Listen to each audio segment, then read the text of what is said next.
ప్రభునందు ప్రియమైన శ్రోతలకు వందనములు. ఈ పోడ్కాస్ట్ కార్యక్రమం నాకు స్వాగతం. మీ అందరి కొరకు ఈ కార్యక్రమమును ప్రసారం చేయుచున్నాం. విని దైవాశీస్సులు పొందుకోగలరు. ప్రభు అయిన యేసుక్రీస్తు నామంలో అందరికీ శుభములు వందనములు తెలియపరుస్తూ ఉన్నాం. ఈ దినకాల సమయంలో మన వాక్య ధ్యానము శిలువ ద్వారా విమోచన. మొదటిగా తిమోతికి రాసిన మొదటి పత్రిక 2వ అధ్యాయం 6వ వచనం ప్రకారము, ఈయన అందరి కొరకు విమోచన క్రయధనముగా తన్ను తానే సమర్పించుకొనెను అని దేవుని వాక్యం మనకు సెలవిస్తూ ఉంటుంది.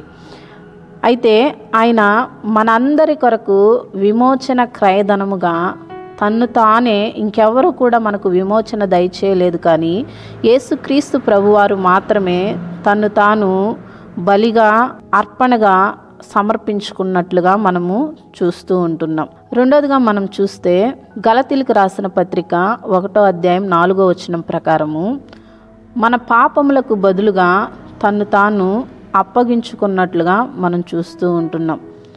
అంటే పాపానికి బదులుగా ఉన్న క్రయధనముగా యేసుక్రీస్తు ప్రభువారు మార్చబడినట్లుగా మనం చూస్తూ ఉంటున్నాం.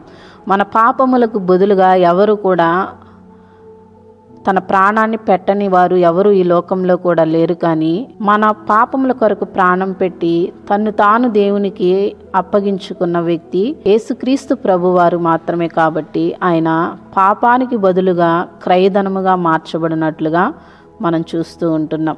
మూడవదిగా మనం చూస్తే తీతుకు రాసిన పత్రిక 2వ అధ్యాయం 14వ వచనం ప్రకారము, ఆయన సమస్తమైన దుర్నీతి నుండి మనల్ని విమోచించి సత్క్రియలందు ఆసక్తి గల ప్రజలను మన కోసము పవిత్రపరుచుకొని తన సొత్తుగా చేసుకొనుటకు తన్ను తానే మన కొరకు అప్పగించుకొనెను. పాపికి బదులుగా క్రయధనముగా మార్చబడినట్లుగా మనం చూస్తూ ఉంటున్నాం. నాలుగోదిగా మనం చూస్తే యోహాను సువార్త 3వ అధ్యాయం 16వ వచనం ప్రకారము, దేవుడు లోకమును ఎంతో ప్రేమించెను, కాగా ఆయన అద్వితీయ కుమారునిగా పుట్టిన వాని యందు విశ్వాసముంచు ప్రతివాడును నశింపక నిత్య జీవం పొందునట్లు ఆయనను అనుగ్రహించెను. చూడండి, ఇక్కడ యేసుక్రీస్తు ప్రభువారు ప్రేమ అనుగ్రహించు క్రయధనముగా మార్చినట్లుగా మనం చూస్తూ ఉంటున్నాం.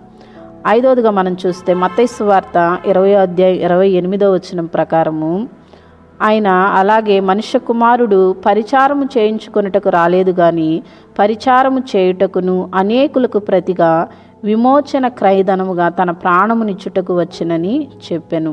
ఇక్కడ జీవిత ప్రత్యామ్నాయ క్రయధనముగా యేసయ్య ఉన్నట్లుగా మనం చూస్తూ ఉంటున్నాం. అనేకులకు ప్రతిగా విమోచన క్రయధనముగా యేసుక్రీస్తు ప్రభువారు ఉన్నట్లుగా మనం చూస్తూ ఉంటున్నాం. ఆరోదిగా చూస్తే యోహాను సువార్త 6వ అధ్యాయం 51వ వచనం ప్రకారము, నేనిచ్చు ఆహారము లోకమునకు జీవము కొరకైన నా శరీరమే అని యేసుక్రీస్తు ప్రభువారు చెప్తూ ఆయన కృపనిచ్చడి క్రయధనముగా ఉన్నట్లుగా మనం చూస్తూ ఉంటున్నాం. ఏడవదిగా మనం చూస్తే లూకాసు వార్త 22వ అధ్యాయం 19వ వచనం ప్రకారము, ఇది మీ కొరకు ఇయ్యబడుచున్న నా శరీరము, నన్ను జ్ఞాపకము చేసుకొనుటకు దీనిని చేయుడని చెప్పెను. చూడండి, ఇక్కడ యేసుక్రీస్తు ప్రభువుని జ్ఞాపకం చేసుకొనుటకు దీనిని చేయుడి అని దేవుడు మనకు చెప్తూ ఉంటున్నాడు. అయితే ఆయన కృతజ్ఞత జ్ఞాపకము చేసుకును క్రయధనముగా ఉన్నట్లుగా మనం చూస్తూ ఉంటున్నాం. ఆయన మొదటిగా విమోచన క్రయధనముగా ఆయన మార్చబడ్డాడు. రెండోదిగా ఆయన పాపానికి బదులుగా ఉన్న క్రయధనముగా మార్చబడ్డాడు. అదేవిధంగా పాపికి బదులుగా క్రయధనముగా ఆయన మార్చబడ్డాడు. నాలుగోదిగా ప్రేమ అనుగ్రహించు క్రయధనముగా మార్చబడ్డాడు. ఐదోదిగా జీవిత ప్రత్యామ్నాయ క్రయధనముగా మార్చబడినట్లుగా చూస్తూ ఉంటున్నాం. ఆరోదిగా కృపనిచ్చడి క్రయధనముగా మార్చబడ్డాడు.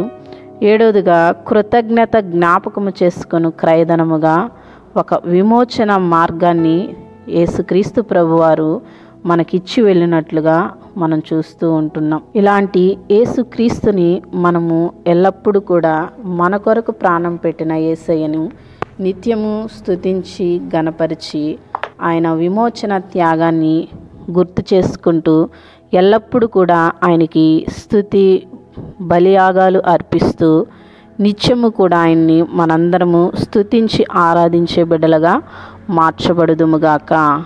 ఆమెన్. ఈ కార్యక్రమమును గూర్చి మీ సలహాలు మరియు మీ ప్రార్థనా అవసరతల కొరకు మమ్మను సంప్రదించవలసిన మా ఫోన్ నంబర్ 9480585039 మరియు ఈమెయిల్ ఐడి info@fibaonline.org. మా ఫోన్ నంబర్ మరొకసారి 9480585039. Email ID info@fibaonline.org.